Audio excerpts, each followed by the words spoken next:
The glacial question unsolved.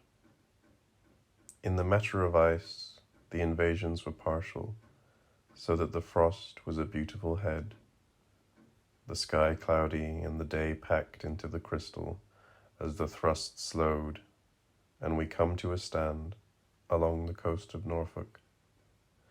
That is a relative point, and since the relation was part to part, the gliding was cursive, a retreat, followed by advance, right to North London. The moraine runs axial to the Finchley Road, including Hippopotamus, which isn't a joke any more than the present fringe of intellectual habit. They did live as the evidence is ready for the successive drift. Hunstanton to Wells is the clear margin from which hills rise into the interior. The stage is broken through by the lobe bent southwest into the wash, and that sudden warmth which took birch trees up into Scotland. As the 50-degree isotherm retreats, there is that secular weather laid down in pollen, and the separable advances on Cromer, easterly, and on Gipping, mostly to the south. The striations are part of the heart's desire, the parkland of what is coast, inwards from which, rather than the reverse. And as the caps melted, the eustatic rise and the sea level curls round the clay, the basal rise, what we hope to call land. And the curving spine of the Cretaceous ridge, masked as it is by the drift, is wedged up to the thrust, the ice fronting the earlier marine, so that the sentiment of cliffs is the weathered stump of a feeling into the worst climate of all.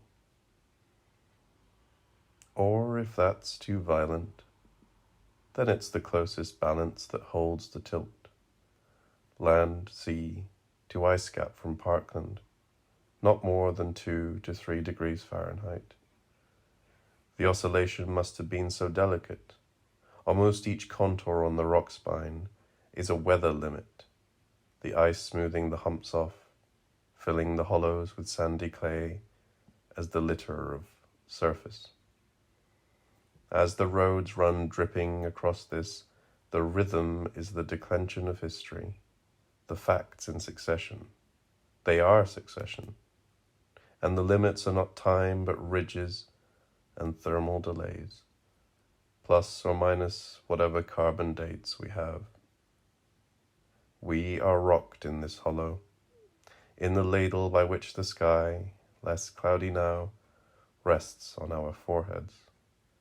Our climate is maritime, and it is questionable whether there has yet been sufficient change in the marine faunas to justify a claim that the Pleistocene epoch itself has come to an end.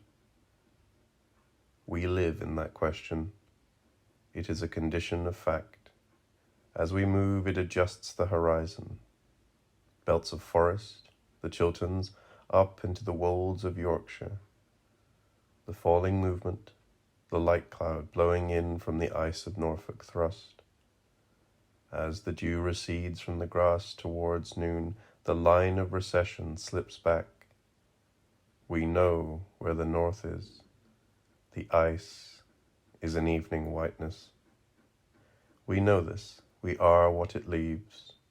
The Pleistocene is our current sense. And what in sentiment we are. The coast, a line or sequence, the cut back down to the shore.